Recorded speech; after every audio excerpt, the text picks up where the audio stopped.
Greetings Duelists and welcome to another video. So what you see here on the screen is a copy of Lovely Labrynth and 5 set cards. This is just a way to showcase one of the decks that made like the top of like the UK Nats. We already talked about the Recast on Avalon deck and how that deck overperformed this past weekend. But another deck that also did really well was the Trap Heavy Labrynth deck.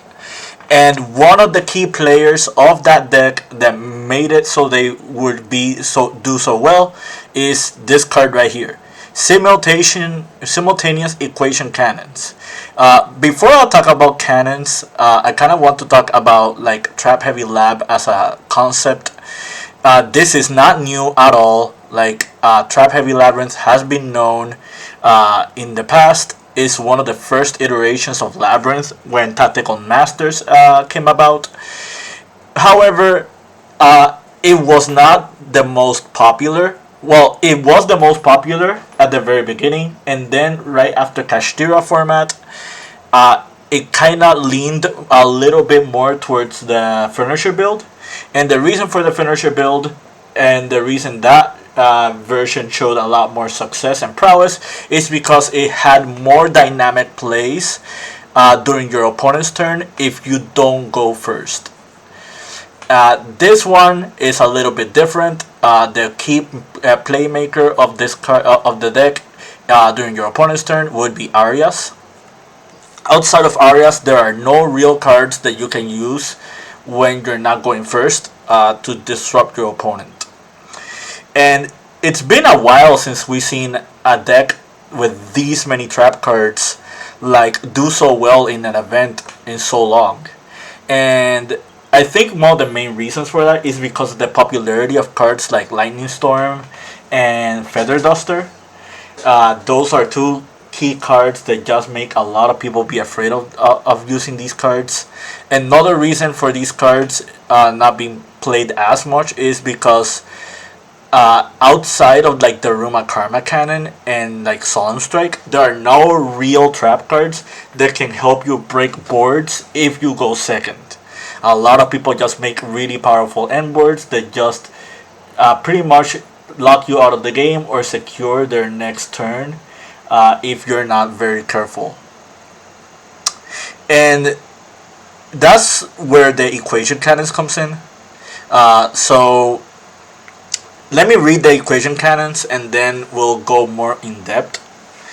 So this card reads, banish one fusion monster and two XYZ monsters with the same rank from your extra deck, whose combined level and ranks equal the total number of cards in both players' hand and on the field. Then you can apply this effect. Return two of your banished monsters to the extra deck, one XYZ and one fusion, whose combined level and rank equal the level or rank of one face-up monster your opponent controls, then banish all cards they control. So, to give you an example, we have 1, 2, 3, 4, 5, 6 cards on the board. Let's say, for example, you're playing against like Tenpai Dragons and your opponent has like one card in hand, a Chundra and a Pydra and a field spell. That's like 4 cards and you have 6, so the total equal 8. So you would be banishing 2 rank 4s and a level 2. Or if another way to get to 8 would be like, for example, yeah, that would be it. Pretty much 2 4s and a 2 4s and a 2 4s and a 2. I'm trying to see if there's another one. Another one would be 2 3s and fusion level 4. So that's another combination that you can do.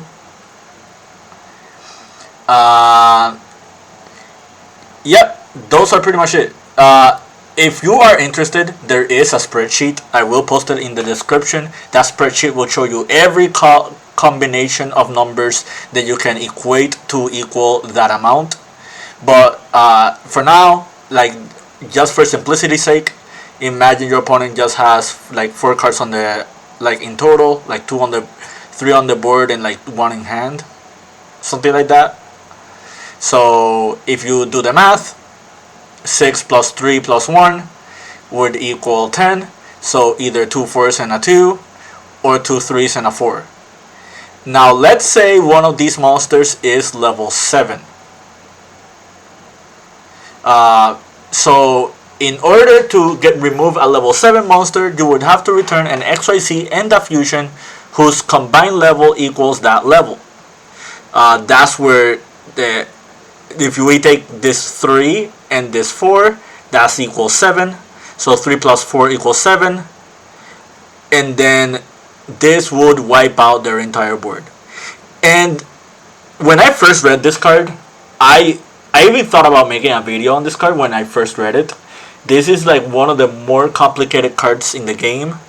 There are other really complex cards like in the other linear equation canon.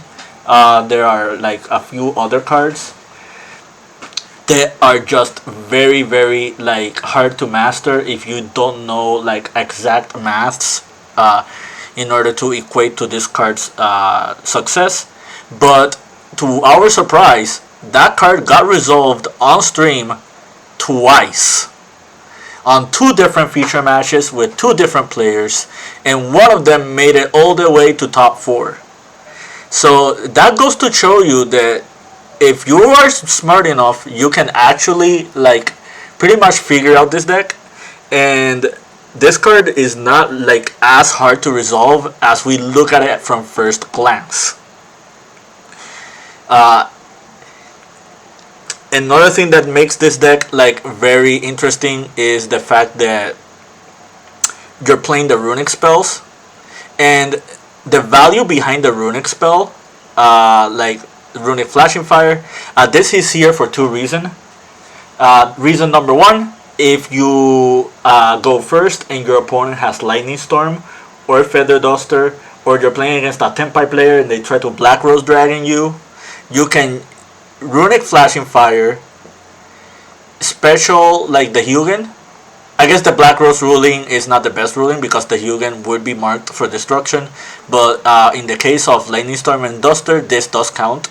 So you can flashing fire in chain, summon Hugin, and the Hugin does not start a chain in order to resolve her effect, meaning that the Hugin just gets banished and your cards don't get destroyed. And that's a really really big deal. The other thing that runic flashing fire does for you is that if you are going second and your opponent already has an established board, you can use this card to just take care of whatever threat your opponent has that you really don't want to deal with before you try to end your turn. Like let's say for example you're playing a Snake Eyes and they summon like IP Masquerena through Flamberge effect and they try to use the IP effect. You can just activate the flashing fire, get rid of their IP, avoid SP being summoned on you, and then on your opponent's next turn just use your like 4 to 3 set back row and start picking apart their board that way. So flashing fire has like a lot of utility. The last thing that flashing fire does for you is it gives you another defensive card that is not a trap card, and that's also important because of trap trick. So if you are using your trap trick and you just set another card and you end up flipping a trap card, your opponent will be just playing like they'll be playing like not expecting it, and they'll be like caught off guard, and you just use the flashing fire as another form of disruption. This could be freezing curses as well. This could also be like runic destruction or a few other cards, but flashing fire is like pretty much the best one for like this specific scenario. Which is funny because Runics did come out in the same set as Labrynth, and the first thing that Labrynth players thought of was using the Runic cards to be defensive. But now we're just seeing it in action, which just goes back to the deck. We see Rivalry, we see Skill Drain. I'm already pretty convinced that these cards are going to be in the Forbidden list either this next list or another one next to it. Like, these cards are pretty much dominating the format. Any deck that can play Rivalry of the Warlords is a deck that should realistically do well this format. We already seen it with Plants, with Melodious, with Tempai Dragons. This is just another mono-type deck that can play it. Torrential Tribute is another card that we haven't seen in a while. Same thing with Solemn Strike. So, yeah, these two cards are like they're quite old, but they're still really good. Like, these cards function well for as board breaking cards. A lot of people just don't respect Torrential Tribute anymore, meaning that like, if you're playing against, for example, a Snake Eye player and they're trying to combo off and you have this set, or you have the combination of this plus Arias, you can just Arias into this, and this is just going to like resolve and just like pick apart the entire board. Trap Trick is pretty much like the best trap card in this deck, because you can pretty much just utilize pretty much every trap card except for the Floodgates and Solemn Strike, which is really cool. You have to play Prosperity in this deck because you're not playing Furnitures, and you do have a very specific extra deck because of the Equation Cannons, so you have to tread with caution when using this card. Like, just be very careful, be mindful of the matchups that you're playing. Don't try to banish 6, just try to banish 3. Like, yeah, at the end of the day, just be very mindful of your resources. But yeah, I hope this explanation was very neat.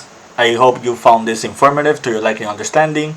As complex and as like weird as this card is, I think players that can like utilize it to their best advantage and like figure out like all the right numbers will just make sure that this card will be like in the format.